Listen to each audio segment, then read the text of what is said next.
Welcome to Tech Intersect. I'm your host, Tanya Evans, and my life and work exist at the heart of law, business, and technology.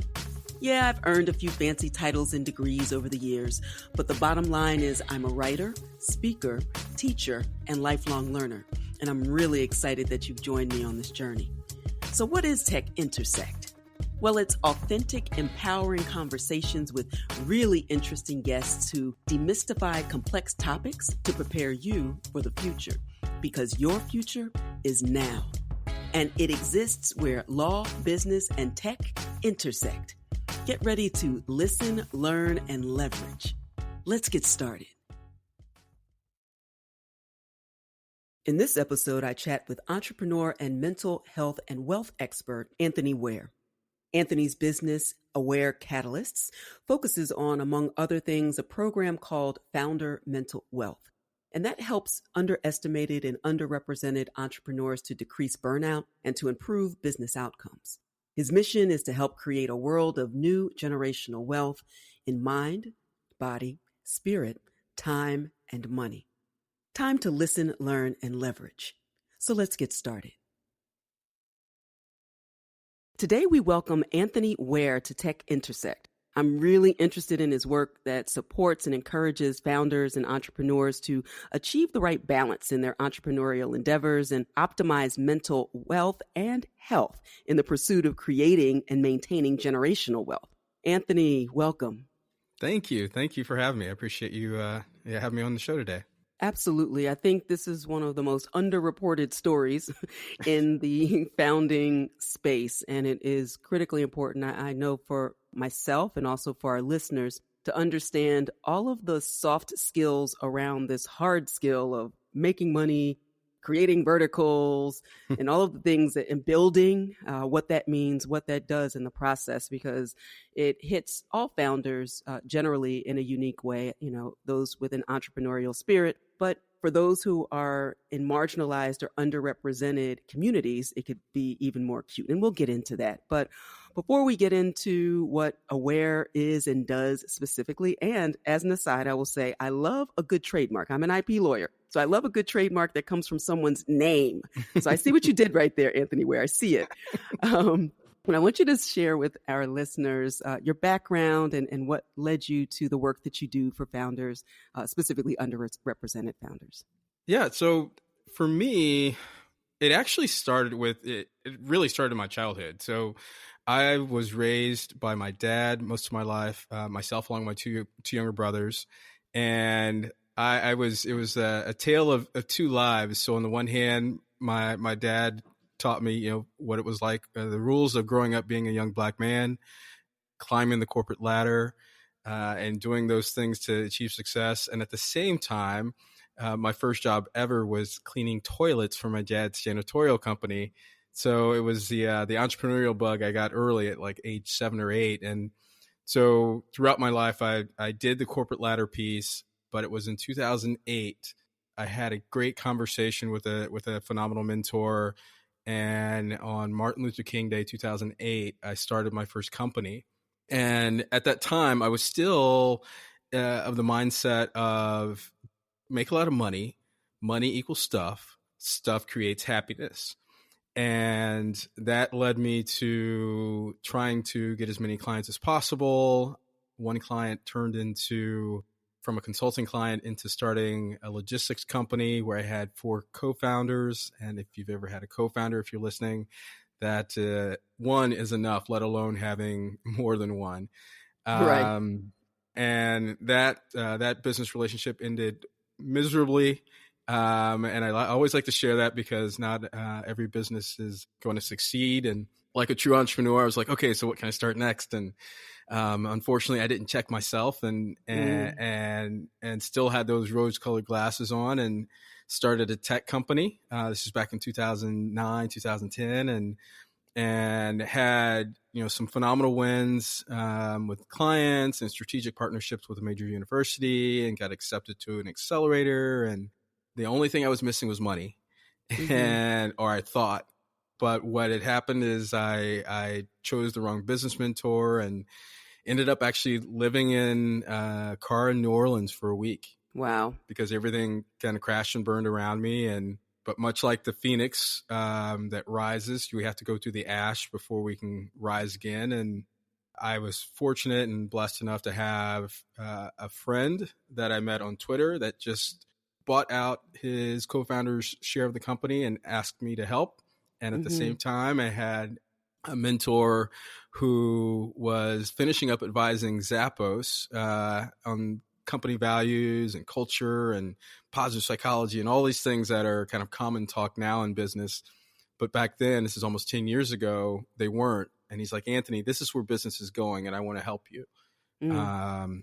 And so he helped me understand, my strengths as a teacher and my love of people. And so pretty much for the last 10 years, I've done an iteration of looking at happy employees, company culture, these things that are the underpinnings of every business, but yet they're the least resourced part of pretty much every business. And so over the last, I think, 2 years, what I really started to notice was if culture is the common theme or the common piece of every business, then the thing that drives culture is the founder or co-founders that create the business. Right. And so looking at what are they facing or what are we facing? And I just looked at my life arc, and in terms of, I've dealt with depression and anxiety and fear and all those kinds of mental challenges that are impacted Mm-hmm. by not only living as a Black man in the world, but as a founder, it's kind of exponentially compounded. And so that's where we get to today, where my focus to pay the bills. Yes, I still focus on a lot of company culture and things of that nature, but more importantly, my kind of life mission at this point in time is helping founders specifically to understand how to create mental wealth for themselves. And so that brings us to today. No, that's great. And I love the coining the phrase of mental wealth, which really, that intersection of those two areas really drives home the point that you sought to explore in your recent volume 1 of the Founder Mental Wealth Report. So explain what's in the report. And I think that will give us a great idea of not only more about the challenges that you've mentioned originally, but also what you hope to achieve with the report, what you hope how it will benefit or impact founders. And you can even talk about just the process in general of culling and curating all of the information contained in the report. Sure. So with the report, the initial thought behind it was there's a study out that was back in 2015, and it was 240 some odd entrepreneurs. And it's one of the most cited studies out today when it comes to entrepreneurs and how we have, 2x times the depression and increased number of, suicidal thoughts and many more kind of statistics around that. And what I sought to do is to see what we're doing right. Instead of saying what we're doing wrong, let's see what we're doing right.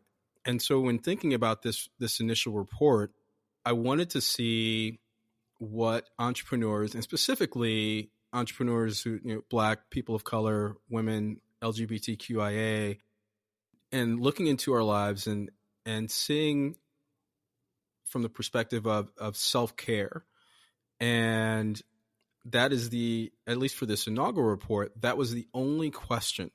Because as with anything, I wanted to start simply and looking at, things like when I say self-care, it's, it's working out or reading a book or watching Netflix and doing your Netflix and chill. Right. And one of the things that actually came out was the number one thing was connecting with friends as a form of self-care. So it goes back to our basic human need of connection with everything going on. And so with the report, I realized my target audience is founders or people that support founders. And when I say founders, I mean it in its broadest sense. So I'm not talking about if you just run a startup or if you're a venture capital backed company. It's you have an idea to solve a problem and get paid for that. And you may have a team that's 20 employees, or you may have 5 contractors, or you may have you and a virtual assistant. Right. And from a geographic standpoint, I started with the United States and the United Kingdom because that's where I had relationships.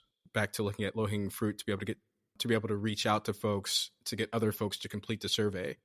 I think from a results standpoint, the goal was to have 1,000 founders respond to the survey.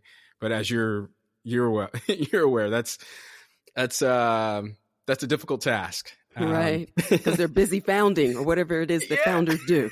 Right. Exactly. So I'm grateful enough that for this first report, we were able to have 179 responses. 85% of those were from the US and 15% were from the UK.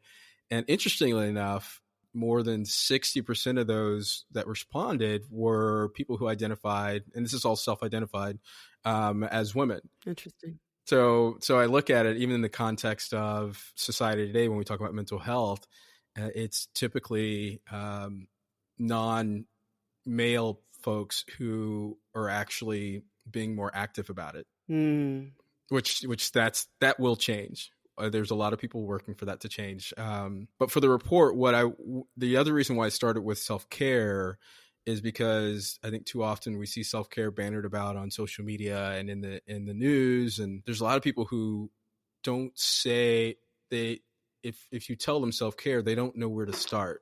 Right. Absolutely. And so with having self-care be the question and having, your top 10 responses, it's easy to be able to point a founder to the report and say, hey, this is something here's where you can start. It's not the final solution, but here's where you can start. And it gives you at least one thing to be able to help you out. And in thinking kind of longer term, at the beginning when I was describing the report, I was saying that there's a report that's often cited with the 240 some odd entrepreneurs. Mm-hmm.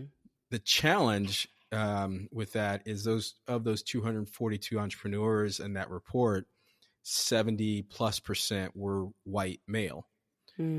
So from a data and research standpoint, there is no report or centralized set of data around what we face, the collective that I mentioned.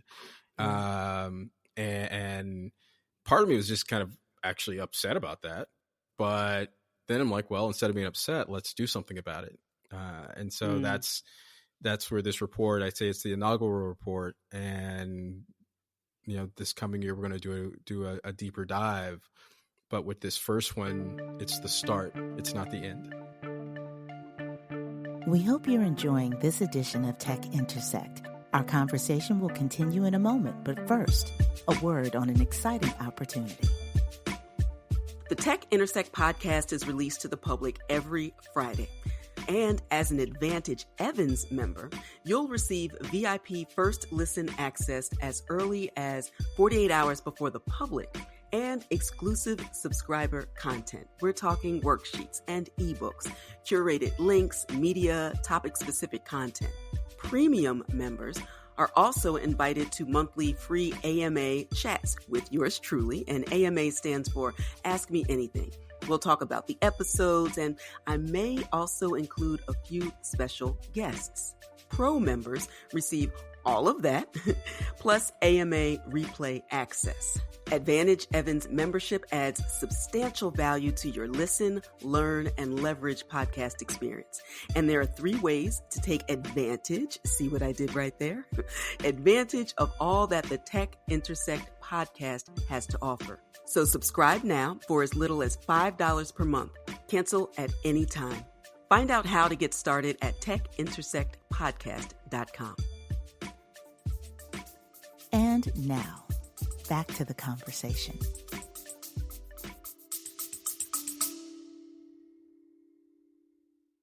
You love listening to podcasts, but have you ever thought about starting your own podcast? Maybe you want to build a brand, grow your business, or are looking for an excuse to talk about your favorite hobby. Whatever your reason for making a podcast, Buzzsprout is the place to start. Since 2009, Buzzsprout has helped over 300,000 people launch their own podcasts. Buzzsprout walks you step by step through the whole process and will give you powerful tools to start, grow, and monetize your podcast. Ready to get started? Click the link in the show notes to get our free step-by-step guide to starting your podcast today.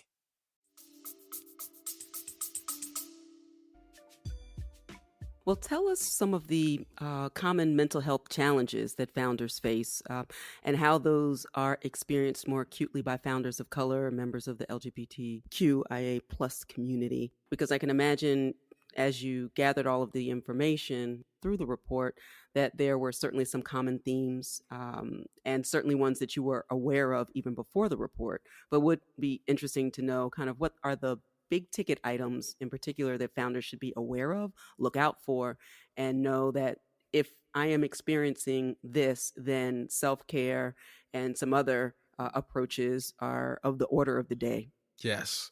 I'd say the number one thing that is faced is loneliness, which is different than being alone. Right. But this feeling like no one else knows what I'm going through, be it my family, especially from a family standpoint, because many of us are the first one to take the entrepreneurial leap in our family, but even more so extending to our partner, who may have a 9-to-5 corporate gig and just not understand what we're going through. And so this sense of loneliness, and it's impacted because, or it's I guess even more of an impact on us and our communities, because oftentimes when we go to events, we're the only one, or we're the Right. one of few, and these perspectives by the majority of folks, or the current majority, they don't get us. So we're lonely as the entrepreneur, and then we're lonely because we're the LGBTQ, or the woman, or the lone black man, black or brown man. I think the other piece that we bring to the table that impacts that is that, just from a societal standpoint, we are, I don't want to say underestimated. We just have those things that we have to deal with as being marginalized, or put into margins, that impacts the loneliness. And then loneliness is a cousin of the depression that sinks in. Right. And yes, we may bring grit to the table, but sometimes grit covers up the depression that we kind of shrug off as, let's just grind through it. And I think that's, again, going back to growing up for me, it's like, we don't talk about our mental health, and things like depression are rampant throughout many of our communities. Right. So it's this kind of this double-edged sword that we're always teetering on. And I say the third piece is more of kind of like a generalized anxiety, which can manifest in different forms. Some people like it. I mean, it's, you not be able to make clear decisions, and other folks, you may have to just stay in bed and crawl into a ball all day. Right. And so I think understanding that these are things that happen, and there's no shame in it. There's help. But as founders from our communities, getting help is kind of that's the next thing. It's like, hey, we can self-care all day, but at some point in time, we may need therapy of some kind. But as we walk into therapy or think about therapy, I saw a stat the other day that there's less than 5% or 10% of therapists in the United States are Black therapists, let alone Black men. Right. So it's, being able to go to somebody that can relate to you, that's a challenge. And then as a founder, you mentioned earlier, like, yeah, our time is limited. Right. So trying to navigate a system that is inherently kind of, I think initially kind of designed against us, but now that we're trying to make it for us, that's just even more work we have to come across. So yeah, it's there is no separation between work and life when society is the thing we do both in, I think. Absolutely. It's well said. And to your point about taking the step to get help and knowing when it's not a blue day or a blue moment, or even blue is too nice a word when you're talking about depression, either something that lasts longer than the season for whatever, the requisite thing. Sometimes there's a major loss. Sometimes that could be a person, sometimes that could be financial, a range of things, but knowing when to take that next step.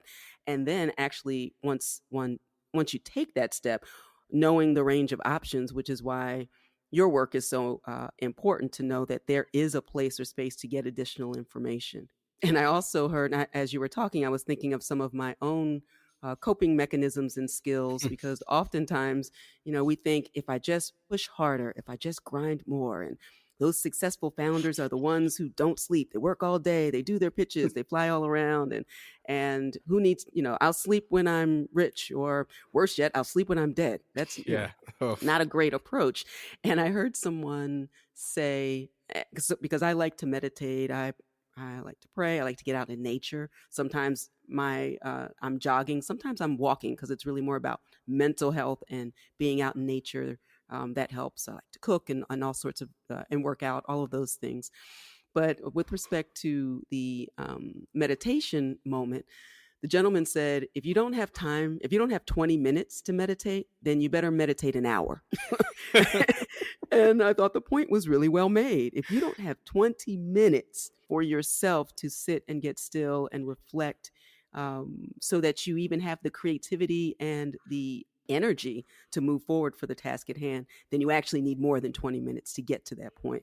And so I offer that as a bit of wisdom that I reflected on in my own life too, because there are often times I said, well, I have 6 minutes, and those are the days I need to do 20. And when and it goes on and on.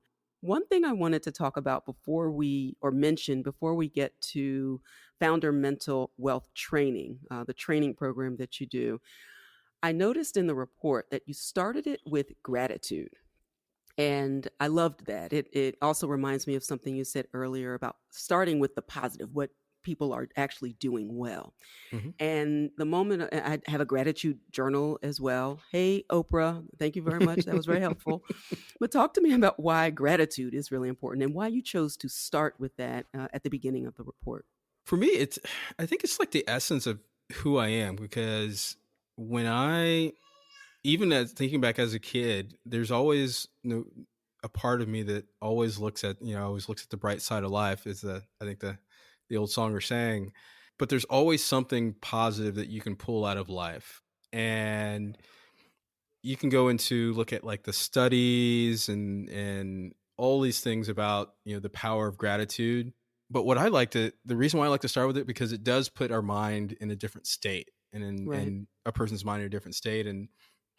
And whether you're getting ready to do a podcast, or whether you're getting ready to start your day, it's that we always have the power to choose how we respond to the day and how we set it up. So I think when it comes to gratitude, I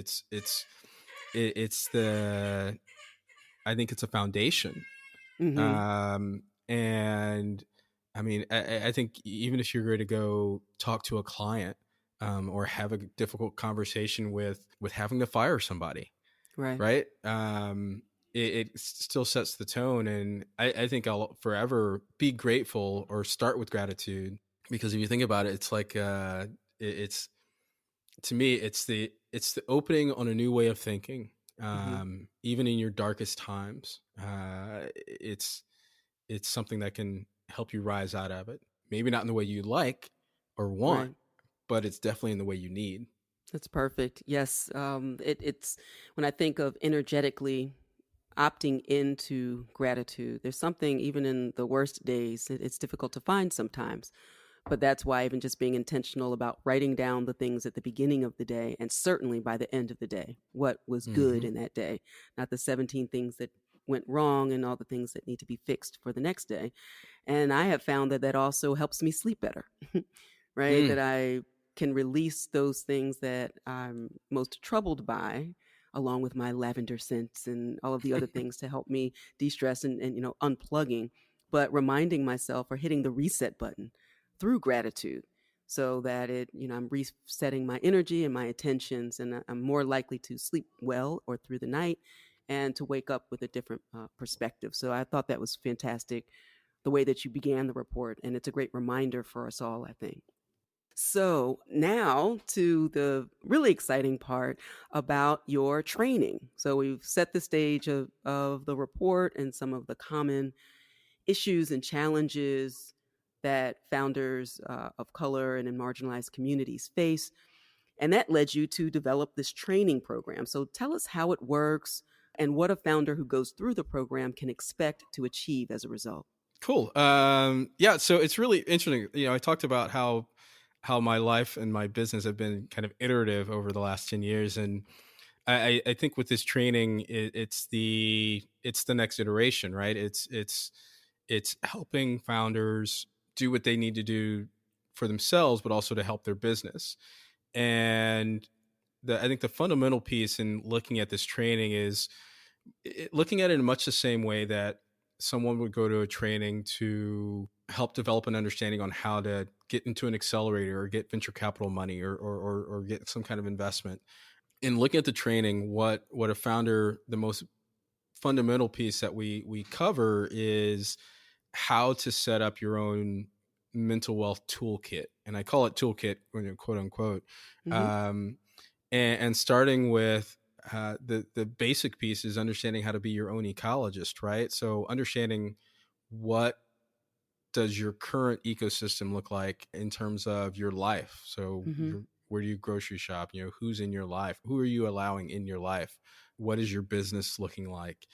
And breaking things down from there in terms of creating, what are your mental wealth deposits. And that's what I call them. And you listed, I think you listed about 10 or so that you do. So whether it's your walking, or whether it's your lavender, Right. your gratitude journal, and it's helping founders understand that being intentional with those things, it's a compounding effect, much the same way if you put $100 in the bank. The compounding effect allows you to be able to make better decisions, because your mind is in a better state, and it allows you to get through the tough times. Right. And the reason why I say it's a foundation is because your mental wealth is the foundation of your culture that you create, because the culture of your business is 100% you Right. as a founder. And then the culture impacts your employer brand, which is why people want to work for your business, to get the right people on your bus. Once you get the right people on the bus, then you have a greater chance of achieving the financial and customer success that you need. So when I look at this training, it's something that I'm in many ways kind of teaching you to fish. I don't want you to be a long-term client. I truly don't. And my ultimate Right. goal is to put my business out of business. Mm. And or at least this business. I'm an entrepreneur at heart, so I'll run some other business. Right. On to the Yeah. next. Right. Yeah. But fundamentally, through the reports and through the training, it's to minimize and bring as close to zero the impact of mental illnesses have on founders. Because if we're able to do that, then to me, I look at it, it's the community effect.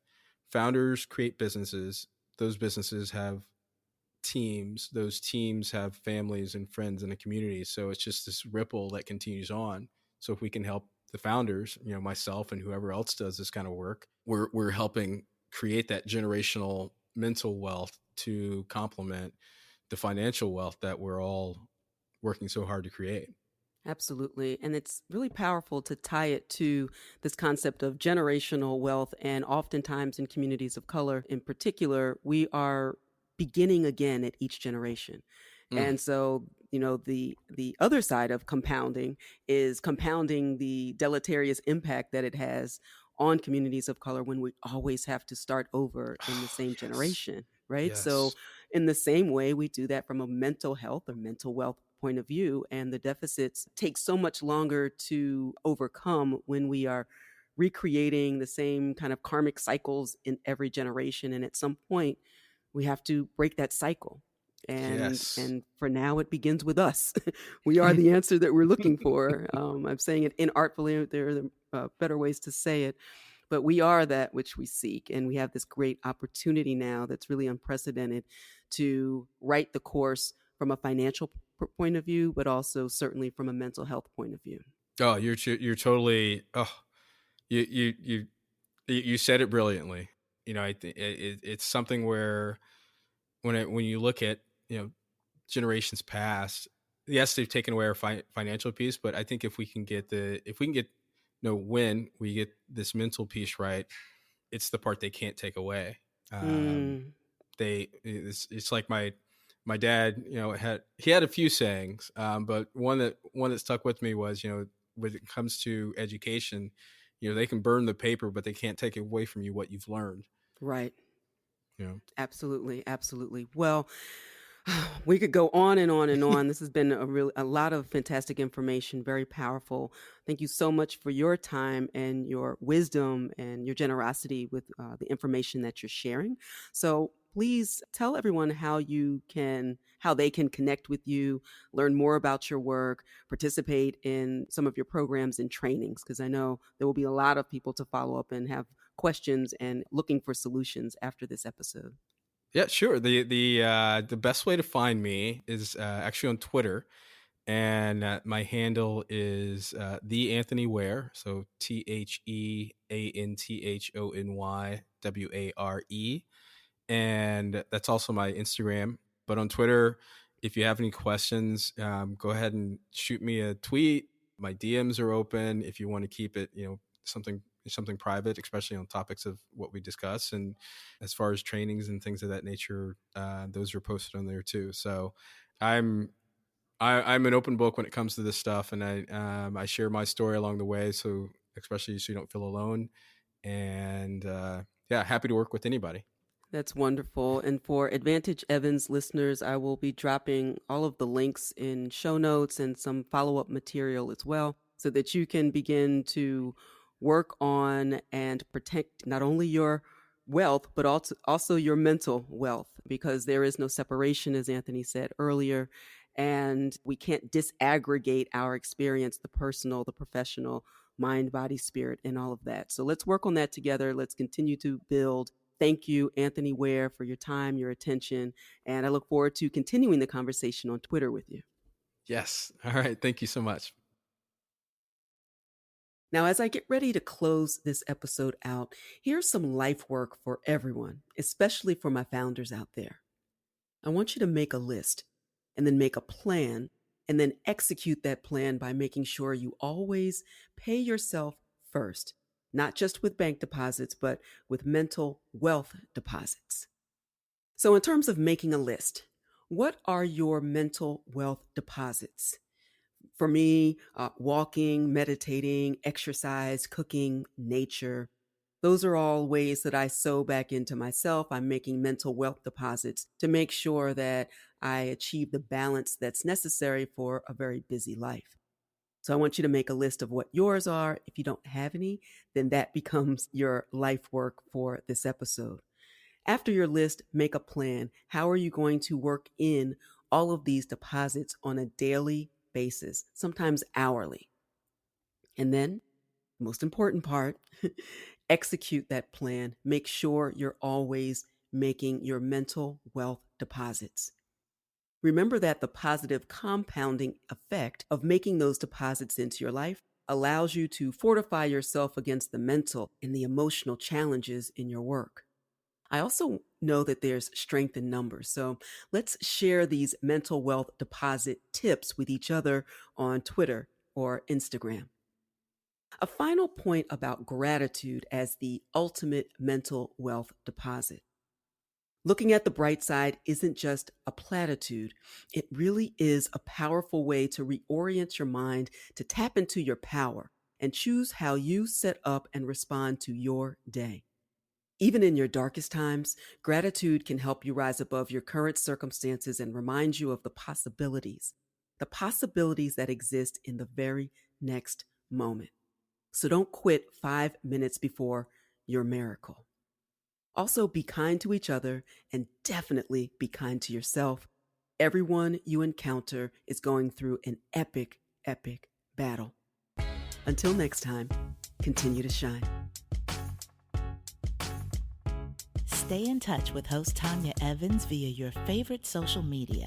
On Twitter at TechIntersect and on Instagram via the handle TechIntersect. This podcast has been produced by Stephanie Renee for Soul Sanctuary Incorporated.